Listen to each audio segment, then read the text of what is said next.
It all started back in 1977 when 6 young, fresh-faced lads out of high school decided to form a rock and roll band. And of course, little knowing that their music would literally take them to the top of the charts right around the world. Their achievements are legendary, #1 records right around the world. Of course, they recently headlined just 5 years ago at Wembley Stadium, 72,000 happy-paying customers. They've won numerous music awards over the years, sold in excess of 30 million. Ladies and gentlemen, what about a big one for INXS?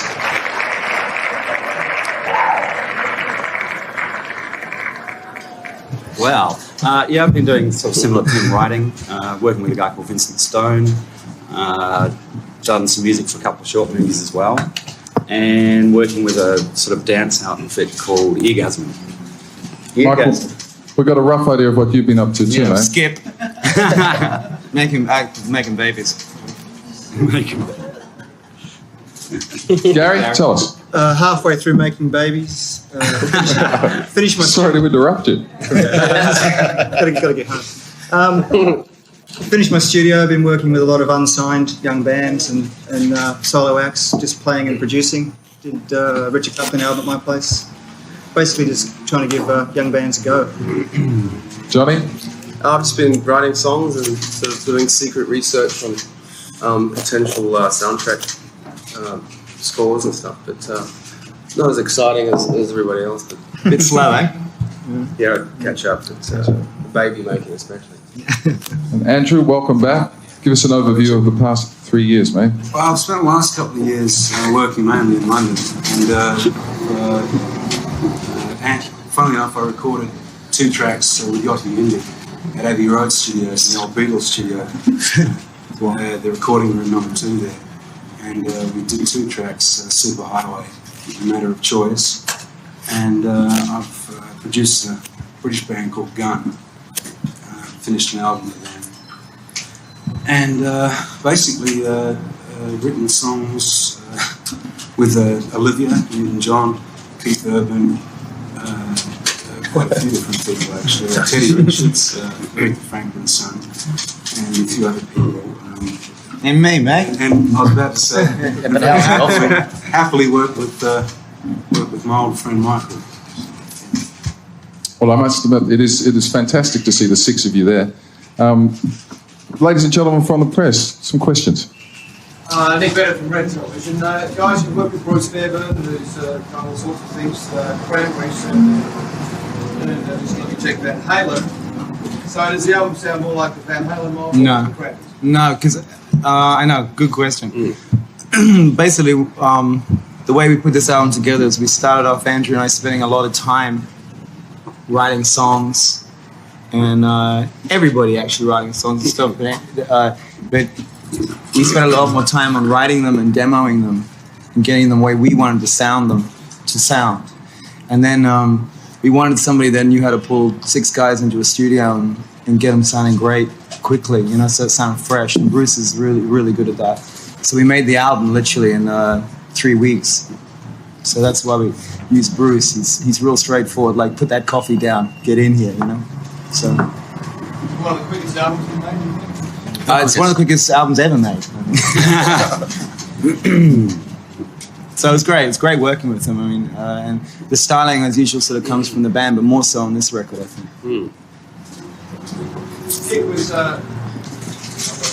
Kick was one of your biggest albums. Do you want to try and drag that kind of success into the year 2000? Is that what you're aiming for now? Sure. Okay.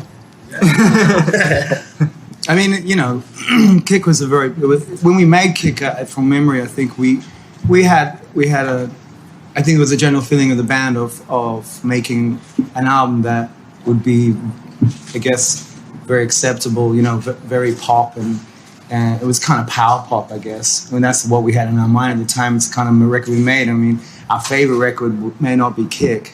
There may be millions of others, but our favorite records. And, records do well because of all kinds of reasons. It's a very complex question to answer, And at the moment, we made a record that we've got a lot of conviction about. Like we've talked a lot of bullshit in the press. Is that reflected much on this album? There's no bullshit on the album. Yeah, I guess the stuff in there, I mean, you learn a lot, and I feel a lot, and you know, if you've got any sensitivity or soul, it's gonna reflect on what you're doing in your music. And I hope. Angela Bishop. What's it like getting together and rehearsing together after all this time? It's been wonderful. Been really, really exciting. Yeah. Actually, we're all expecting it to be a lot harder than it was. It just seems like, I guess, because we've grown up together and learned almost to play our instruments together, it's such a natural thing, you know. It just seems to happen. So it's great. I'm very excited. The question was, how do we get our songs together? Andrew, do you want to take that one away, baby? I would say the process is a fairly organic one at the best of times, wouldn't you say? I'd say it's a fairly... Yeah. Actually, this time we started from scratch, didn't we?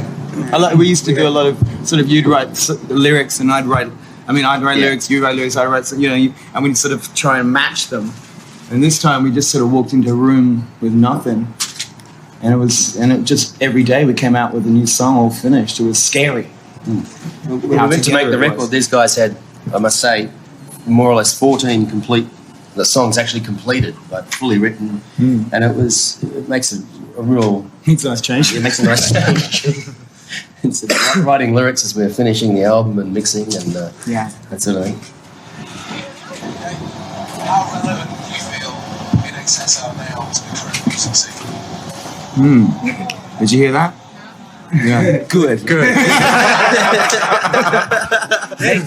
Next. Hey, listen, can I ask a question? No. Kim, can we just ask, do you want to do that one? Yeah, no. The question was how relevant are we to the current music scene, which is it's a question that I guess every band has to come to terms with, even from the time, it can be 6 months after you've formed, it can be 20 years later, like almost now. I don't know. We'll see when the record comes out. I think you take with you your past always, and you take with you the people that inspired you, who may be 20 years before when you started. So it's a big organic thing. At the moment, say in London, there's a whole bunch. It's like I'm living in Chelsea, and I might as well. I'm going to bump into Jimi Hendrix, because it's pure nostalgia. So I don't know what the current music scene is. We're trying to be fresh as possible. I think this album's fresher than actually half the people that are doing that stuff. It's interesting. There's not a lot of bands left from the 80s. Yeah, there's only a few others, so the in-betweenies, the punk and chic fans, I'd love it. Kirk would love it. We're so fucking special. One thing that's interesting, guys, I mean, the 80s were just huge for you in the States. Kick, obviously the biggest selling album in the States. It seemed when America started to wane a little bit, suddenly Europe took off, and you guys are, still huge in Europe. Yeah. How do you figure that? I think America's extremely fickle. If you don't keep on providing 4 more kicks, they don't want to really know about it. It's pretty difficult. Record companies don't like it. No one likes it. They want a formula. It's hamburgers and Coca-Cola and In Excess's latest single. We didn't tour on Welcome to Wherever You Are either. Yeah, we weren't from Seattle. And we're not from Seattle. No, that's very true. Yeah. Well, what do you say to the people who are writing you off and who are saying you're a has-been band? How do you answer people? Fuck you. Fuck off. Fuck you, pal. See you in 20 years. I mean, really, there's no other answer to that. I mean, it's just records. That's the least of it.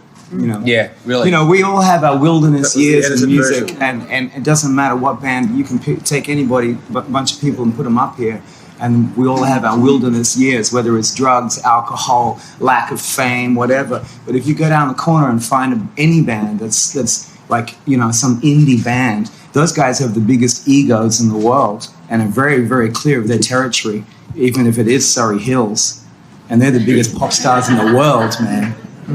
I'm telling you, bigger egos than I got. Amongst your achievements, 30 million albums, all that stuff, how hard is it? I mean, probably your greatest achievement has been, or one of your greatest, has been staying together. There's not too many bands who stick together this long. How much has that been tested over the years? Well, there's been moments. Basically though, I don't think it's a big problem. basically there was a point where we were just so busy that we didn't have time to even think about whether we were together or not. It's just literally your life was an itinerary, But I guess what we really wanted to achieve in the last few years is to get our lives back somewhat, and then see if we could still be the same 6 guys together as a band Yeah, with lives as well. We've It always seems to enjoyed work. playing together. We really enjoy making music. We're really happy with our albums, and I think we'll be the first ones to say, let's call it a day if we don't feel we're making albums Yeah. that we're happy with. It's true. I mean, you get into a room and you find out if you can make music. We don't want to be doing cabaret. When we all got together to rehearse for this album in London, we hadn't seen each other in just about 2 years as 6 guys, and without sounding corny, it was a really great. Once we got over the male bonding, it was a really great experience. It's the recovery. Took a few weeks for that. We've never, not split. It's just that we for once actually took control of our lives and said, hey, let's get off this ridiculous roundabout here for a while and do it the way we want to do it. And that's exactly what we're doing at the moment. Yeah, it's Was a there real, a time limit, that time that you needed for yourself? No, not really, no. It just occurs, it just happens, and suddenly you call someone up. Andy calls me up and says, "Hey, what are you doing this weekend? Let's get together." and now it's a really fresh start for us in a way. With Yeah, a we new feel record good. company around the world, new management, and in many ways, starting a new album. It feels like almost the beginning again. So what brought you back to do this now? What was the to get you all back? Great songs. The love of doing it. Yeah, and we were ready to. I mean, as well. Andrew and I got together and we didn't know what's going to happen. You never do, Is that a weird feeling, knowing that you can spice something that's in such a different pursuit to yourself? No, it goes both ways. Yeah, it's a nice it's feeling. True, it does really. go both ways. We're inspired. You inspire us, and Yeah. hopefully we inspire you. Are you saying you like the press now? Love the press. Are you saying you like Well, us did now? we ever say we didn't? Did we ever say we didn't? Yeah, but that's the thing. That was English press. That's outrageous invasion of privacy, and I'm an Aussie bloke underneath all this, and I just couldn't take it any longer, And I'm not really. I hate violence and stuff, but blah blah. It's expensive to punch photographers. I found out. I'm on a 12-month bond for GBH, so there'll be no punching for the moment. Got in the way. What do you think it's sort of clouded what NXS is all about? And that is music, I think the presses and all this raucous in London. Has it got in the way of what you're about? Totally. I mean, it's horrifying. You lose control of the perception of oneself. You become a card. You don't become. In fact, what happens is you're no longer a human being. That's the weird. I don't know. A god. I don't know. After a while, you don't know, and headline. you're locked in a room. You can't go out, and you wonder. It's Whatever you make him. whatever you make. Exactly. Yeah. But doing this kind of thing is you can do this here in England. It's a little different. It's a strange thing going on there. I don't know what it is. It's a sickness. Is that the curse of being front-man, you think? Oh, the horrible curse. Maybe the other guys can answer that. You don't think the comments much? Lucky Cop as then. much? No, thank No, God. it's Yeah. great. Let's Yeah, go. I Cop. figured. I mean, I don't know what it would be like to be Michael's position. I mean, if I had a choice, I probably wouldn't be. But that's my. Sorry.